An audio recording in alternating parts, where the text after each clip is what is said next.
Hello and welcome to what I call a new video, and today we're going to be talking about what if I fell from the light into the underground from Undertale. Basically, what if I was in Frisk's position? We all know Undertale starts when Undertale born, and that means when Frisk fell down. Firstly, my ass would not be falling down. Like, come on! Like, Chara had a reason. They wanted to kill Frisk? The same thing? Did they want to do the same thing? Because I don't want to do that, so I wouldn't fall. Nevertheless, but what if I'm a fucking idiot and fall anyway? Well, firstly, I would die from fall damage, because that is a long-ass fall, and those flowers are not helping my ass. But what if I don't die?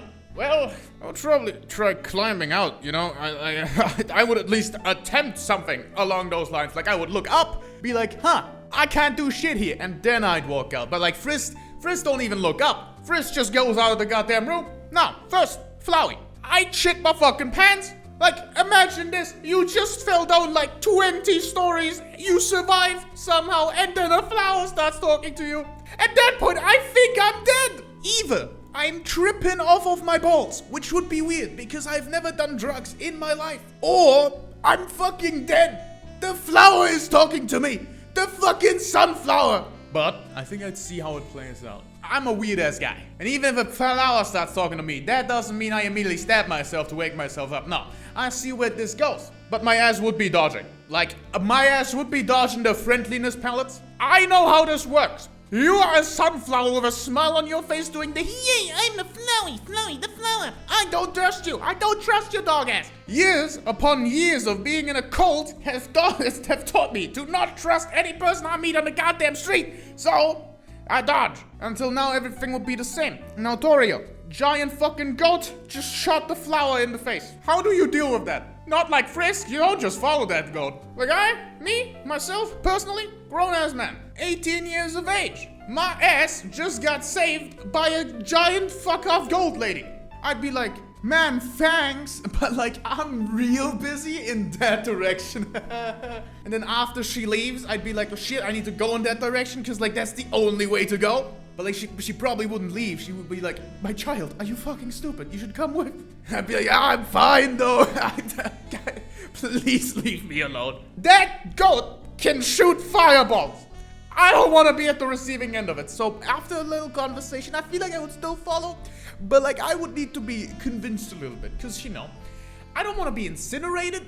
But like, I also don't want to be in captivity of a giant goat lady. So then, we get to the tutorial of fights. I'd look her in the eyes. I'd be like, are you telling me to talk to that puppet? And she'd be like, well, yeah, I am. And I'd go with it. Like, I'm not trying to start shit with the goat lady that can shoot fireballs. Like, that dummy is getting the greatest conversation it's ever had in his entire life. Does it fall on deaf ears? Yes. Does the dummy get embarrassed? Probably. But my ass would not be stopping. I'd have a 10-minute conversation with that guy. I'd tell him my life story. That goat lady can shoot fireballs. I am not dealing with that. Now, there is a forced Frogget encounter before the puzzles and before Toriel leaves. So that Frogget encounter would go something like, Frogget jumps in front of me, I'd be like, hi. And then Toriel looks at it angrily. Cause like, the Frogget doesn't even attack that. Like, and then the Frogget hops away and I'd be like, yeah, that certainly is a thing that happened. And I'd move on with my life. That Frogget encounter, gone. And now it's time for the long corridor.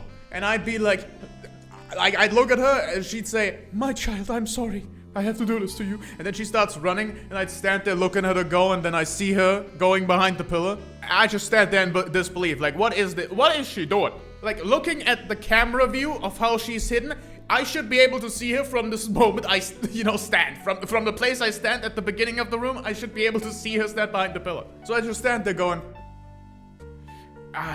you know what, sure, let's go. And then she leaves us alone. And I'd be like, why? Can't I just come with? And she'd probably leave me anyway. And I'd probably stay.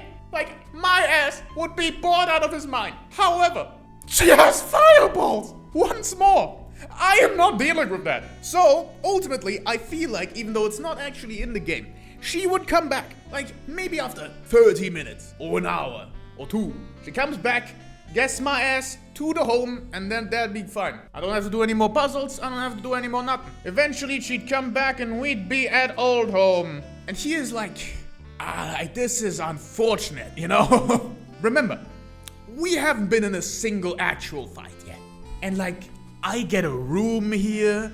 This old lady is making food for me. Like, there is this one place I can't go, but like, I'm not that curious about it. It's probably the exit, considering she wants to keep me here. That's down there. I'm just gonna assume that's the exit. So if I ever want to go down there, well then I could go down there. I could sneak out in the middle of the night if I really think about it. And you know what? I think I'd just be chilling there. Like, for at least a little bit. I'd be chilling at Old Home. Once more, I do not want to try anything just now, because this goat lady has giant fireballs. So, at some point, I'd probably get pretty goddamn pissed at the scenery. I wouldn't want to be there forever. So, one day, that day may take a few months, but one day, I will try to get down there. So we've been living together for, I'd say, a month is how long I'd stay there. And I feel like it's time to venture out now. I know where the exit is. That's like pretty obvious. I can't go downstairs. She wants to keep me here. It's probably downstairs. So I sneak down. In the middle of the night, I sneak and sneak and sneak. And suddenly the hallway's a lot of goddamn more fiery. Behind me lights up a light. And that light is a goddamn flame. She's casting flame. I run. She's behind me. She can't get me. My ass is fast. And before she's able to get my ass is out of there. Remember, she doesn't actually destroy the exit to the ruins until, you know, you actively bring it up. I never bring it up. I just asked once, and then my, adult brain figured that shit out immediately. So I run, then there's this encounter with Flowey. Doesn't matter, I just fucking run past him because I still think Toriel's after my ass. And I get the title card. Also known as, I just walk out in the snow, like, I'm just right there. Now remember, we are a month behind schedule at this point. I have not made friends with Toriel. I just ran away. Flowey didn't even get the whole spiel in, I just walked past. However, because of the promise having happened before Frisk fell down in the first place, I feel like Sans would at least watch the door every day. So yes, I do believe that in the middle of a goddamn thing, Sans would still be there. And he'd see me like running out of the ruins sprinting. I'd be confused as to why there's snow in the goddamn underground. Like, how does it get in there? But my confusion wouldn't last that long. I slammed the door shut behind me. That door is not opening. I am not letting it. And I feel like Sans would skip his whole like being mysterious spiel because I am clearly in panic. I do not need another heart attack. He'd teleport behind me and be like, hey buddy, what the fuck is going on down there? And I still like scream my ass out because like that is a skeleton. A talking skeleton is talking to me. But I think eventually after the panic subsides, I think I'm gonna have an actual conversation with Sans. Because even though he's a skeleton, he's a pretty funny one. I like funny people. He'd tell me all about how his brother is a human hunting fanatic, how he's really not gotten anywhere in the past few months. We are still a month behind, so everything's different now. See, I think in the normal encounters in like Snowden, we still get encounters and people actually try to kill us here, but that happens later, so I won't go into the details of it just yet. I think Snowdrake wouldn't be here. Snowdrake would already be in Hotland. So if anyone does the Undertale fan game. Sure, why not? Like, Snowdrake being in Hotland makes a lot more sense anyway. And also, just want to mention, I have absolutely no idea what resets are yet. Like, I haven't died. I haven't gotten into a single fight. I have just subconsciously been saving. Because, the way Flowey actually explains the first time Flowey had saved is pretty subconscious. Just not wanting to die and then suddenly still being at a save point. So I presume that, like, saving is a subconscious thing for normal people, but because we are the player in Undertale, we actually get to see save points, and that's not a normal thing. So I think saving is subconscious, and I think I've been doing it subconsciously. So anyways, Sans still has his promise, he doesn't attack us, and Papyrus is not here. Lamau. See, the way everything lined up in Undertale is pretty convenient because Papyrus is only active in Snowden right now. I think a month later and at a different time of day. I feel like Papyrus, it would be a cooler idea if Papyrus wasn't in Snowden at the time and is actively, in a cooking session with Undyne or reporting back to Undyne, doing something with Undyne, basically. So in Snowden, I don't have to deal with Papyrus. But what I do have to deal with is my first fucking fight in the underground. So yeah, I die. I just straight up cease to exist. It doesn't matter who it is, but one of them is gonna attack me and I'm gonna be like, what the fuck is this me? And then they curb stomp me. Because I have no fighting experience. Because the only fighting move I can do is the sweet chin music. The Heartbreak Kid. I can run good in real life, and I can do a switch in music. But I don't think I can dodge very good. So yeah, my ass experiences his first death in Snowden, and I'd wake up like next to Sans, and I'd be like, what the fuck? And I'd not be very subtle about the thing that I'm the anomaly and that I just did that. Like, I tell Sans, he's my G. And Sans would be like, oh god. So, you know, found the anomaly, guys. Right there. Anyway, also, I just got a phone notification while recording. A fucking Twitter notification. Who tags me on Twitter? But I feel like, due to my inability to, like, to shut my fucking mouth, Sans would know that this is the first time that I am the one doing the resetting. So he would also know that before me, the anomaly wasn't me. So I'm a new anomaly coming in here with the ability to reset. And that makes him spiral. Just a little bit more. We all know this because of him saying that timeline's jumping left and right, stopping and starting. But he says that on also your first playthrough. If your first playthrough is a genocide run, he says the same thing because he's talking about Flowey. In genocide, he has the real, like, he thinks that it was you from the very beginning, but no, it wasn't. See, he has never seen the Flowey, like, actually do shit, but like, Flowey was the one doing shit. And this tells him that, well, there's another one. Fuck. And I die a lot. I'm gonna be completely honest, I die a lot.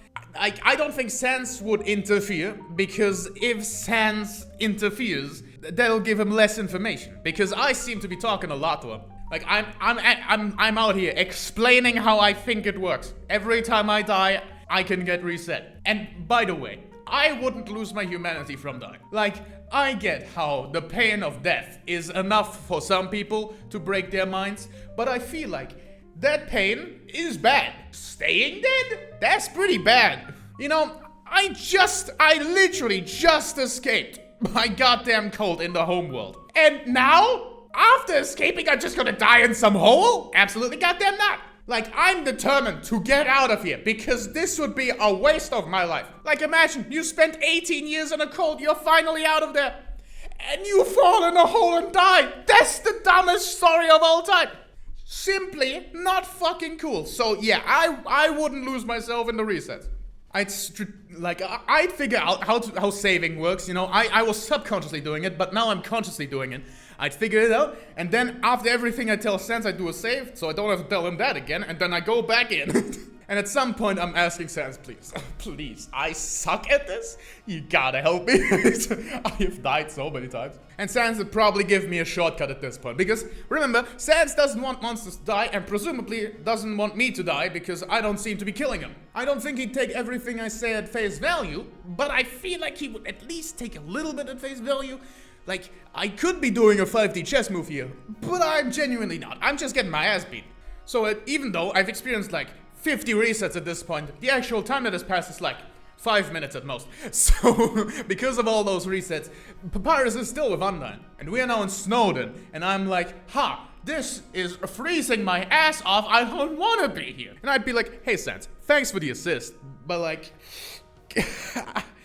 I'm gonna need to get my ass out of this goddamn city immediately. I don't know how you do it, like you're literally just bone, but my skin is dying. I cannot understand how people like the cold. I'm wearing this, and my goddamn heater is on. In this room.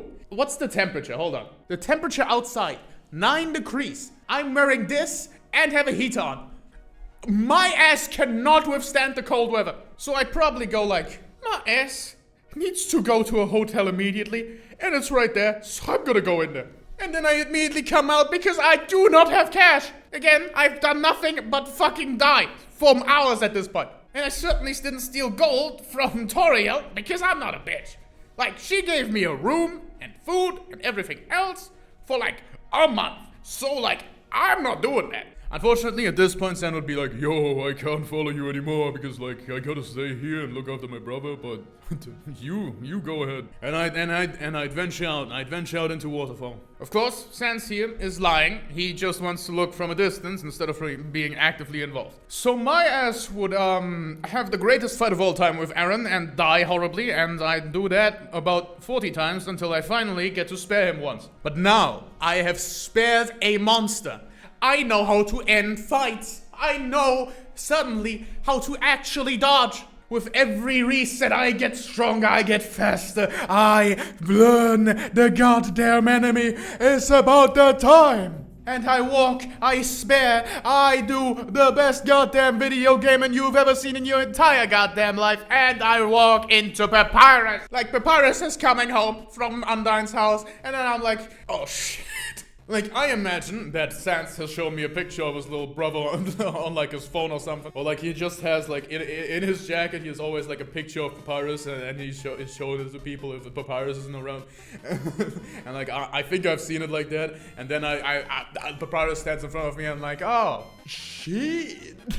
And so we have this stupid fucking thing throughout Waterfall where instead of being hunted by Undyne, this Papyrus just does makeshift puzzles because he has no puzzles ready in Waterfall. So he just tries to build puzzles like on the fly. And because Sans told me his brother is basically no threat to me, I just go with it.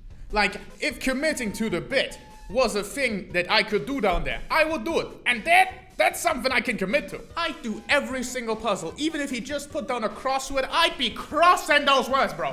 Junior Jumble, that's my drift. And then on the last puzzle, we see each other, we stand mono a mono, and there's just a dog. Papyrus prepared something here, but like, the dog stole it, so the dog's just here, and we both engage the dog in battle. But as we got done with the first turn of fighting the dog, Undyne shows up in full armor, just getting out of her house, and everyone's confused as to why everyone's here.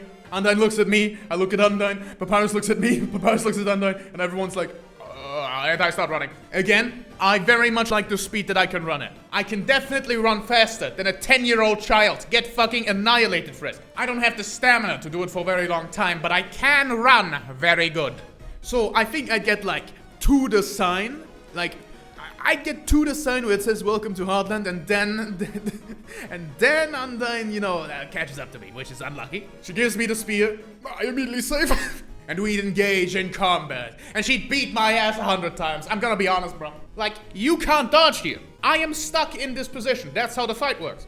I instead have to look out everywhere around me where the spears are coming from. And guess what? When a spear is coming from behind, like a spectral spear, I won't be seeing it before it stabs me through my goddamn back. And fun fact, unlike Frisk, I don't have a body that can eat that. She needs to hit me a single time for me to die. So, this fight would be me dying 100 times, slowly getting the hang of things, and just memorizing when she throws shit. So at the end of the day, the fight would just look something like this. Oh shit! Like, even if I wanted to, I couldn't attack. I'd be completely focused on the defense. And the way the fight is done inside of the game tells me she isn't actually moving. Like, she's just straight up standing there. It's the spectral spears that go after you. So I'd be standing there and I'd be like, I have absolutely no chance. That's why I die 100 times. I don't got the bird's eye view to tell me where the fuck the spear's coming from. I got my own view, and my view's fucked. I got glasses on my ass. You really think I can do literally anything against all that? So yeah, after 100 tries, I could survive enough for her to get rid of my spear and let me run again. So then I'd actually make it to Hotland because I can run good. And I'm gonna be completely honest here. I wouldn't save Undyne. Not because I wouldn't want to, but like, how do I say this in a like way that doesn't make me look like a dumbass or bitch? I'd be over the goddamn moon already. My ass, after all of that, like after all of the goddamn lives I just went through, I'd actually be on the verge of giving up. However, now that I'd finally done it, I would bolt directly into the laboratory. Like, I would bolt, she would run after me, I'd be so confused as to why she's there. I'd look to my side and see, oh, there's Sans. Anyways, I'd fucking run. And when she collapses behind me, I'm 2 screens away. Like, I don't see that shit. So yeah, true pacifist, not happening, I'm gonna be honest. Probably already hasn't happened with Toriel just being left there after a month of me. Like, I stayed there for a month and then just bolted without saying goodbye. That's probably the time where Toriel would already not, like, follow me, but... But, like, I feel like at this point, right in front of the laboratory, I'd ask myself, why the fuck am I doing this? And now it's fucking hot! So yeah, I feel like at that point, I'd just actually, like, I actually start stripping. I'd look down, I see lava. Who the fuck did this? I'd go into the laboratory, hoping there's AC in there. And what do I see? I see a yellow fucking dinosaur. Like, why? She has a little lab coat on, and she's so small, I could punt her. But no matter the case, no matter whatever, she'd still do her stupid ass plan. Because, like, she came up with that plan, presumably before Frisk arrived, and only, you know, as soon as she saw Frisk, it was like, I need to do that. That's not Alpha's voice. What the fuck? Why am I doing a queen voice? I need to do that. And it's a horrible voice for her. Oh, she is a horrible character. I'm gonna get stabbed.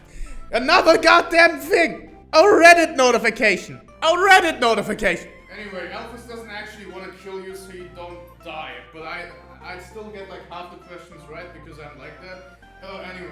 So yeah, I don't think I die as much in Hotland because most of it is done by Alphys. Of course, I'd still die a few times because, you know, there's still just citizens that try and attack you and it's horrible and I want to die. And every time, like, I walk around with my phone getting a goddamn ding with a status update, I just be like, do it, don't do it, she's not killing you, she's not killing you, she's not killing you. And then there's another one and I'm like, I'd be on the verge of complaining, but I wouldn't. But Sans would have his hot dog stand here as well.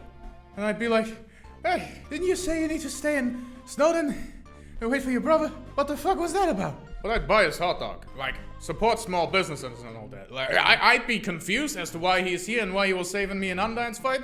But like, I wouldn't pay it any mind. See, because I don't want to. I feel like I have bigger fish to fry here. And let's just say, the fish isn't a fish, it's a spider. It's Muffet. My ass is getting eaten, devoured by her. I wouldn't have bought a spider donut, because that sounds horrible. Like, spider donut? The fuck am I eating? So I'd go in there like saying, oh, I hate spiders? Well, I do. Yes, you are correct by that. That's a factually correct statement you're making. Why can't I move anymore? So yeah, Muffet would destroy my entire asshole multiple times. I think on the spider one, I die more than on Undyne. Because, you know, Undyne has patterns that I can actually deal with a, like, she gives me a spear. I can use a spear. I have a knowledge of how a spear works. In Muffet's fight, I'm just straight up in spiderwebs. Like, how the fuck am I supposed to move? I think I died 150 times here. And afterwards, I developed arachnophobia. Like, Merc, I get it. But like, I disagree. I disagree, Merc. I do not agree. Anyways, after getting my ass thoroughly plastered by Muffet, we would go on to do a bunch of the Mettaton events. I'm just going with the bit because, like, at some point I realized that this thing is not a murder robot. It is not trying to actually kill me. And with the status updates, I sometimes, you know, get the time out of my day to read. Alphys, this is probably something she's doing, like, she is so cringe, damn. So I'd arrive at Mettaton Hotel at some point, and then, you know what, I'd actually see Sans out there and be like, what the fuck? How did you get here before me? And how did we do that shortcut, by the way? But ultimately, we would still go on the whole date night, I guess, and we would have that conversation. We would have a very, very different conversation. But he'd still tell me about how, you know, everything's going pretty well. That Toriel is actually the reason he hasn't been attacking us, because Toriel made him promise that if a human ever comes down here, he'd protect that human. Now, he doesn't include the line of us not having died, because we did. And he knows that, because we told him. But I feel like here, he's actually, because I haven't killed anything, going to divulge a little bit more information. A bit of that genocide information. He will divulge that there was actually, before we arrived down here, another anomaly. And that timelines were stopping and starting left and right. But since I was the one that told Sans about, you know, this being the first time this has happened, it clearly can't be me. So there must be another. He's telling us this because, well, if you are telling the truth, you should probably know about it. And then I'd be like, there's literally no individual that comes into my mind right now. Remember, we don't know who Flowey is. Like, Flowey said, hi, I'm Flowey the Flower. Then he tried to kill me. And then I walked past him as I was running away from Toriel. Sure, I might have caught a glimpse or two of him by turning around at a certain time, but like, other than that, I have no idea who that guy is. So we leave the dates on an interesting note, that there is another. And we must find out who that is. Currently, I am the anomaly, but presumably the other anomaly still exists out there. And so I go ahead, I enter the core and get absolutely ruffle stunned. Like, those guys are mercenaries. I'm not beating mercenaries on the first go. Not on the second go either. Not on the third go, fourth go, or any fucking go after that. Mercenaries, pretty good at their job. Their entire job is literal murder. So yeah, my ass would get sufficiently beat before I get through there. And I'd get through there by sneaking past. My ass is not winning a fight against those guys. So I'd sneak past everything. I do like leaps of faith because like I have to defeat some of them to, you know, activate the correct bridges, I think. What was it? No, it was open the doors. Open the correct doors. And like my ass is not doing that, so I do like slight leaps of faith. I try to sneak past and activate the switches. Like I do my very best to not have to fight any of them. And then I'd sneak into the boss room and not realizing it's a boss room, and then I see the goddamn Mettaton right there, and I'd be like, come on, are we still doing this bit? And Mettaton is like, bro, I literally went in here so I don't have to do this bit. The fuck? I'd be like, fair play, you know? I actually hired those mercenaries, you fucking idiot. I'm trying to murder you. Damn, that's unlucky. Ooh. And so, because, you know, that's the whole point. I now have to fight him. So yeah, the Mettaton fight happens as normal. Only difference is that I make a save in the middle of the fight. Like, after he transforms, I make a save just in case. I don't want to do all that again. And after he transforms, I think I die less. Cause like, I can do a performance. I can keep an audience engaged. The viewer numbers are gonna skyrocket. Everything will be grand old fucking time. The drama, the spectacle, the everything, it will seed in the monster's eyes. So yeah, the ratings will pop up because I am engaged. I am exciting. The ratings have never been so high. I'll tell them of my story, of how I wish to return home because I have been in a cold for 18 years of my life, and now I will return to my home, the thing I earn. And everyone is gonna be so cry. They're gonna love my sob story. And then I'll dance on fucking Mettaton's grave as he falls apart, his parts not ready for the goddamn dance of deduction I'm doing, and he will goddamn die! Or more specifically, he'll run out of battery, because I won't be attacking. I will be so engrossed in dancing that I just forget. Mettaton falls apart, Alphys rushes in, and I'm like, I haven't seen your ass for a while. Damn. I'm explaining this, like, I'm gonna have a lot easier time than FRISK because, you know, I'm not a child. FRISK is 10 years old. Small motherfucker. But, like, I'm not very athletic. I'm not very good at this whole thing. So that's why I die a lot. I don't have a player to control my every move. I just gotta do this. Real style. But this is my goddamn territory. Entertaining a crowd? Yeah. I'll win these. And so Alphys is gonna have her whole spiel, and I'm just gonna walk and almost ignore her, not entirely ignore her, but like I'll listen with one ear and, you know, like I'm still riding the high of like having Mettaton. Like I love Mettaton now, like I'm a fan, but I do listen to the last sentence. And because Alphys has seen literally everything I've done, like looked at every single movement I've made, she says the following. You know, maybe you shouldn't challenge Asgore. And I hear that, and I'm like, I've had my fun here. I'm currently going back up there. Not a lot of people actually miss me. I have like 3 friends, yeah, but like, I wanna talk to them again. Those 3 friends that I have, I wanna converse with them. At the very least, I want to have tried.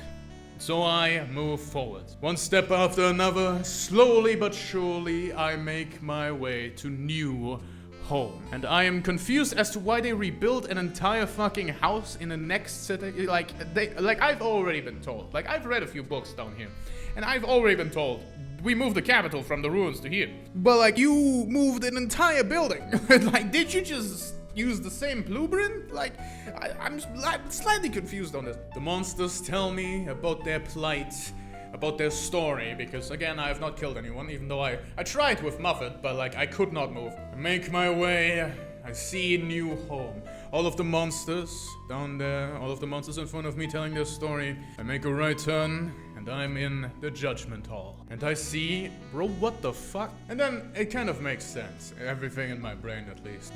So you were the highest guy for Asgore, huh? His man of judgment? And he'd be like, no, I'm just an independent guy. I don't really... Like, you didn't kill anyone, so I trust your judgment on this one. I'm barely on this dude's payroll like Lamau. We have a conversation, everything gets explained to me, but a few things aren't. Like this whole love leveling system, like he doesn't explain that to me, because like, for him, I'm just a confused boy. He doesn't actually know that Flowey told me about the other stuff. Like, to him, I'm just a very scared individual. But nevertheless, I move on towards the throne room. I don't get distracted by any side rooms, I walk right in. And I'm one-on-one with Asgore. Here's the thing, and I feel like this is a strong narrative device. See, because of the thing Elphys said, that Asgore is strong. I've heard it throughout my entire journey. Asgore is incredibly strong. Because, so specifically what Elphys said.